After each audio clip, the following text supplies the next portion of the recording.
Hello friends, welcome back to my channel.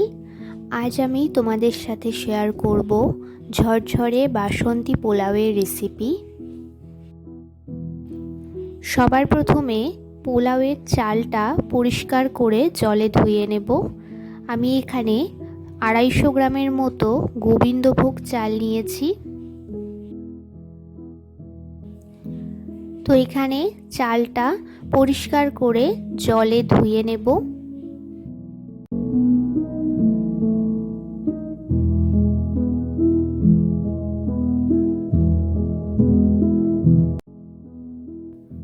দু থেকে তিনবার জল পাল্টে পাল্টে পরিষ্কার করে চালটা ধুয়ে জলটা ঝরিয়ে নিয়েছি।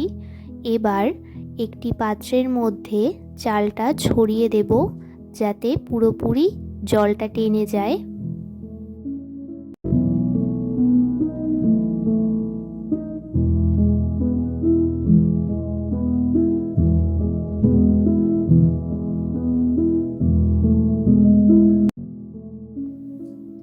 তো এখানে চালটা ছড়িয়ে দিয়েছি। কিছুক্ষণ পর জলটা পুরোপুরি শুকিয়ে গেছে। এবার এর মধ্যে বাকি উপকরণগুলো দিয়ে চালটা মেখে নেব। তো সবার প্রথমে এর মধ্যে দিয়ে দেব 1 চামচের মতো আদা বাটা,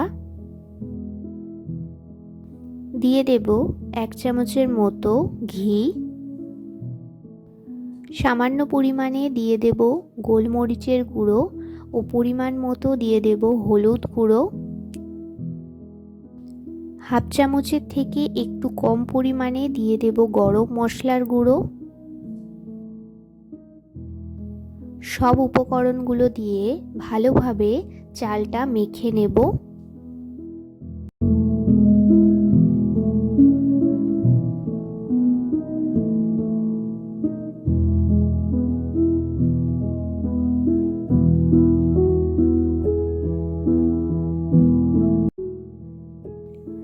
সব উপকরণের সাথে চালটা ভালোভাবে মেখে নিয়েছি।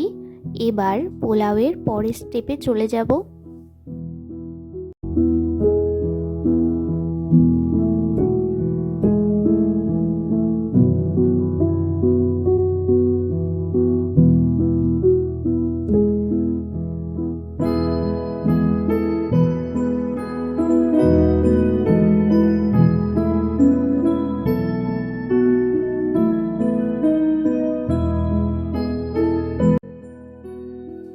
তো এখানে গ্যাসে একটি কড়াই বসিয়ে দিয়েছি।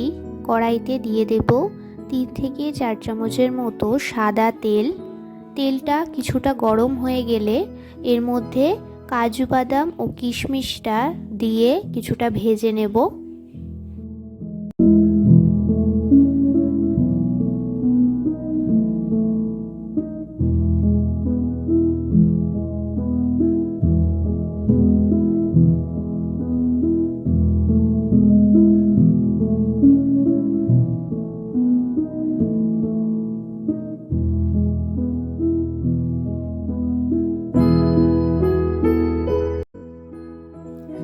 কাজু কিশমিশটা ভাজা হয়ে গেছে।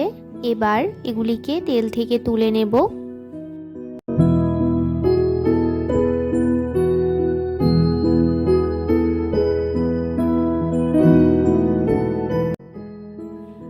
এই তেলের মধ্যেই আরও কিছুটা ঘি দিয়ে দেব।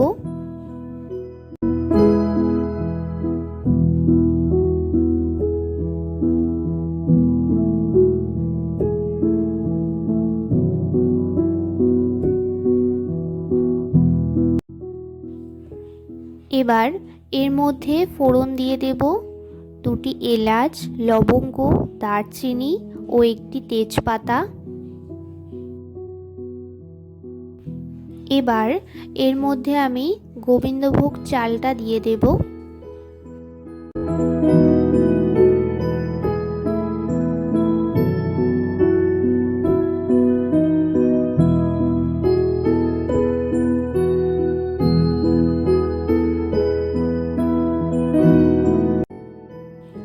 চালটা দিয়ে ভালোভাবে নাড়াচাড়া করে কিছুক্ষণ ভেজে নেব।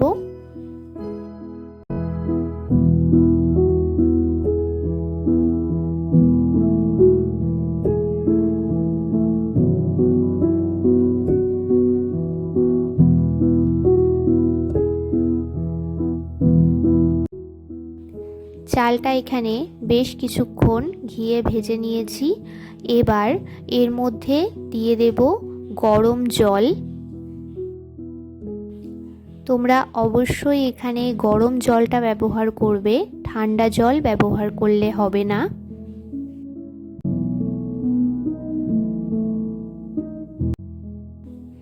আমি এখানে এই কাপের 1 কাপ মতো চাল নিয়েছিলাম, তাই আমি এখানে জলটা এই কাপেরই 2 কাপ মতো ব্যবহার করছি।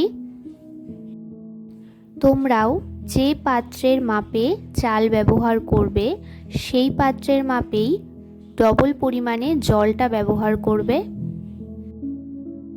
তো এবার আমি এর মধ্যে দিয়ে দেব স্বাদ মতো নুন আর চিনি। তোমরা তোমাদের পছন্দ মতো এখানে মিষ্টিটা ব্যবহার করো।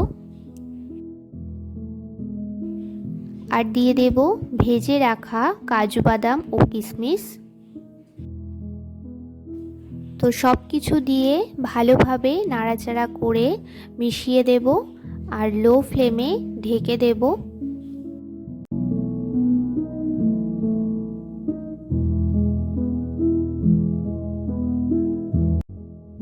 তো কিছুক্ষণ পর ঢাকনাটা তুলে এখানে জলটা মোটামুটি অনেকটাই টেনে নিয়েছে আর চালটাও বেশ কিছুটা সেদ্ধ হয়ে এসছে। খুব হালকা হাতে কিছুটা নাড়াচাড়া করে আবার ঢেকে দেব।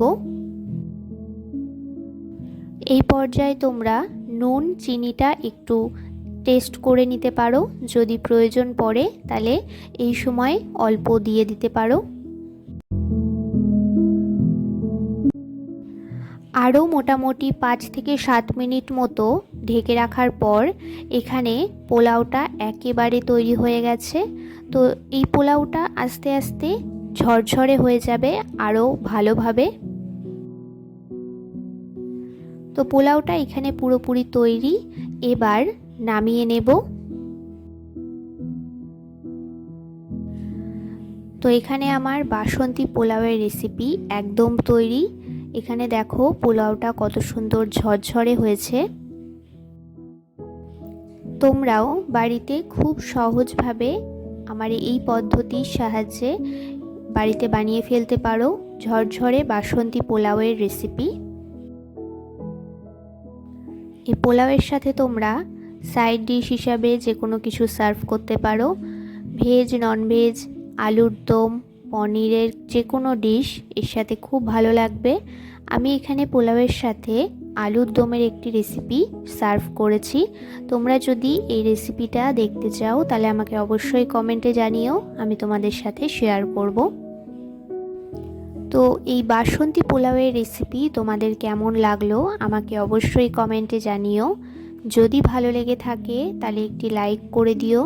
আমার চ্যানেলে নতুন হয়ে থাকলে চ্যানেলটি সাবস্ক্রাইব করে পাশে থেকো। দেখা হচ্ছে নতুন কোনো ভিডিওতে।